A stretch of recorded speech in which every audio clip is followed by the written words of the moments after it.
जय हिंद। चलिए आज हम नया चैप्टर लेकर आए हैं। आज जो हम बताएंगे वो होगा रिस्पायरेटरी सिस्टम।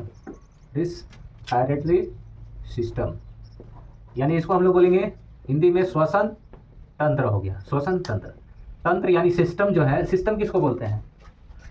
एक सेटअप है, ग्रुप ऑफ जो आपका जो रिस्पायरेटरी जो ऑर्गन्स हैं उसका एक सेटअप है और वो सब मिलकर क्या करते हैं? श्वसन करने का काम करता है, तो उसको हम लोग श्वसन तंत्र बोलते हैं। क्या बोला जाता है? श्वसन तंत्र। तो सबसे पहले हम लोग देखेंगे जो श्वसन तंत्र है, रिस्पायरेटरी की हम लोग बात करते हैं क्या है। तो ये रिस्पायरेटरी जो है एक कैटाबोलिज्म प्रक्रम है या प्रक्रिया है। कैटाबोलिज्म प्रक्रिया है यानी इसमें जो रिस्पायरेटरी सिस्टम होता है, जो मेटाबोलिज्म एक्टिविटी की हम लोग बात करते हैं, जिसको उपापचयन क्रिया हम लोग बोलते हैं। उपापचयन क्रिया बोला जाता है। तो एक तरह से क्या है? मेटाबॉलिज्म एक्टिविटी होता है और इसमें जो प्रोसेस होता है उसको कैटाबॉलिज्म प्रक्रम कहते हैं। मेटाबॉलिज्म जो प्रक्रम है ये इसको हम लोग ऐसे दो भागों में डिवाइड कर कैटेगराइज कर सकते हैं कि किसको कैटाबॉलिज्म बोलेंगे, किसको एनाबॉलिज्म बोलेंगे। तो एक साइड में देखिएगा एनाबॉलिज्म हो गया। एनाबॉलिज्म अंग्रेजी में भी एनाबॉलिज्म हो गया, ठीक है। और इसको बोलते हैं कैटाबॉलिज्म हो गया। कैटाबॉलिज्म देखो इस तरह से हम लोग लिखेंगे, कैटाबॉलिज्म हो गया, ठीक है। तो एनाबॉलिज्म और कैटाबॉलिज्म, इसमें क्या होता है कि जो आपका एनाबॉलिज्म है, एनाबॉलिज्म में क्या होता है कि छोटे छोटे जो मॉलिक्यूल होता है, इस तरह से छोटे छोटे मॉलिक्यूल मिलकर एक बहुत बड़ा मॉलिक्यूल का निर्माण करता है। छोटे छोटे मॉलिक्यूल मिलकर एक बड़ा क्या करता है? मॉलिक्यूल का निर्माण करता है, तो उसको हम लोग बोलते हैं एनाबॉलिज्म, ठीक है। और कैटाबॉलिज्म में क्या होता है कि एक बहुत बड़ा मॉलिक्यूल है और ये जो है क्या हो जाता है, इसमें ब्रेक हो जाता है, टूट जाता है और टूट कर छोटे छोटे क्या होता है आपका मॉलिक्यूल में विभाजित हो जाता है या बढ़ जाता है, तो इसको हम लोग बोलते हैं कैटाबॉलिज्म। तो जो रिस्पायरेटरी सिस्टम में जो रिस्पायरेशन जो है ये एक तरह से कैटाबॉलिज्म प्रोसेस या प्रोग्राम है, ये चीज़ हो गया। अब जैसे एनाबॉलिज्म में क्या हो रहा है, तो यहाँ पर देखिएगा एनाबॉलिज्म में कि छोटे छोटे मॉलिक्यूल जो हैं ये क्या हो रहे हैं? जुट कर क्या हो रहे हैं? एक बहुत बड़ा मॉलिक्यूल का निर्माण हो रहा है। अब यहाँ पर क्या है कि एक बहुत बड़ा मॉलिक्यूल है और ये क्या हो रहा है? टूट कर बहुत सारे क्या हो रहा है? छोटे छोटे मॉलिक्यूल में क्या हो रहा है? टूट जा रहे हैं। तो ये चीज़ बेसिक इसका अंतर हो गया। अब जैसे फॉर एग्जांपल के रूप में हम लोग देखेंगे तो एनाबॉलिज्म में कौन कौन होगा? एनाबॉलिज्म में जैसे 20 जो है अमीनो अम्ल जो है मिलकर एक प्रोटीन का निर्माण करता है। कितना अमीनो अम्ल मिलकर? 20 अमीनो अम्ल मिलकर एक प्रोटीन का निर्माण करता है। पहला ये हो गया। दूसरा में देखिएगा कि आप देखिएगा जो 38 एटीपी मिलकर एक ग्लूकोज बनता है। ये जो प्रक्रम है एनाबॉलिज्म इसको बोलते हैं, जिसमें ढेर सारा देखिएगा आपका जो मॉलिक्यूल है वो मिलकर एक क्या करता है? बड़ा मॉलिक्यूल बनाता है। जैसे 20 अमीनो अम्ल मिला और एक प्रोटीन बनाया, 38 एटीपी मिला, एक ग्लूकोज बना। अब इसमें क्या होता है कि जो कैटाबॉलिज्म प्रक्रिया है इसमें एग्जाम्पल के रूप में देखिएगा तो जैसे श्वसन हो गया, सांस लेना, ये क्या है? कैटाबॉलिज्म प्रक्रिया है।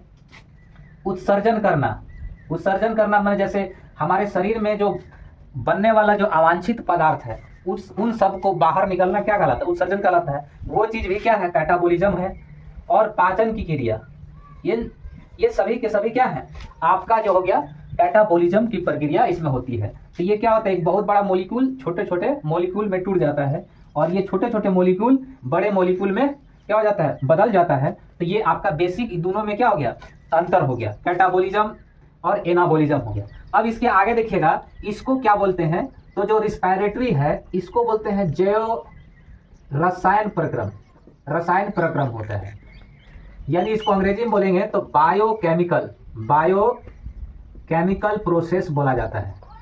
रिस्पायरेटरी सिस्टम में इसको बोलते हैं जैव रसायन प्रक्रम या इसी को हम लोग वाइटल प्रोसेस बोलते हैं। प्रोसेस कौन सा प्रोसेस बोला जाता है? वाइटल प्रोसेस हम लोग इसको कहते हैं। अब यहाँ पर देखिएगा दो चीज यहाँ पर ध्यान देना है। एक साइड आप देखिएगा रिस्पायरेशन हो गया और दूसरे साइड में देखिएगा ब्रीदिंग। अभी दोनों में बेसिक अंतर हम लोग देखेंगे क्या होता है। रिस्पायरेशन में जो बेसिक अंतर होता है कि फूड यानी भोजन का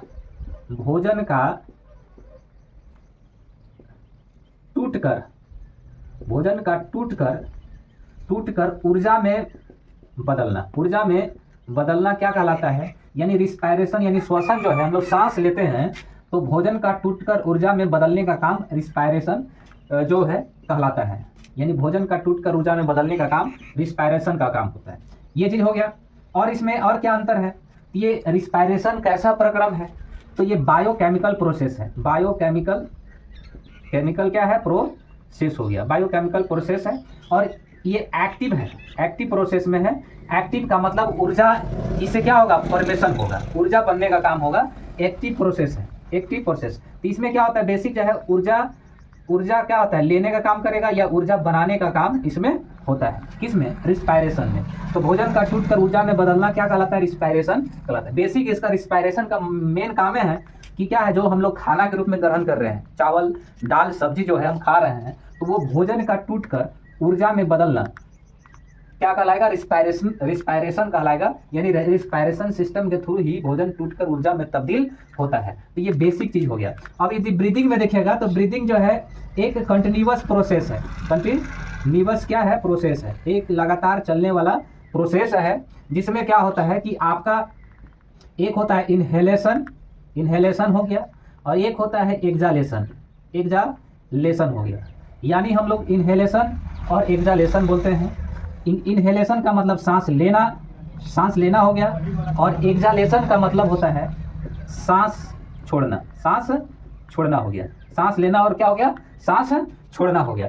तो यहाँ पर देखिएगा सांस ले रहे हैं और सांस छोड़ रहे हैं। तो जब हम क्या करते हैं, सांस ले रहे हैं तो यहाँ पर एक्टिव हो गया, यानी यहाँ पर ऊर्जा बनाने का काम होता है। सांस लेंगे तो इससे क्या होगा, ऊर्जा बनेगा।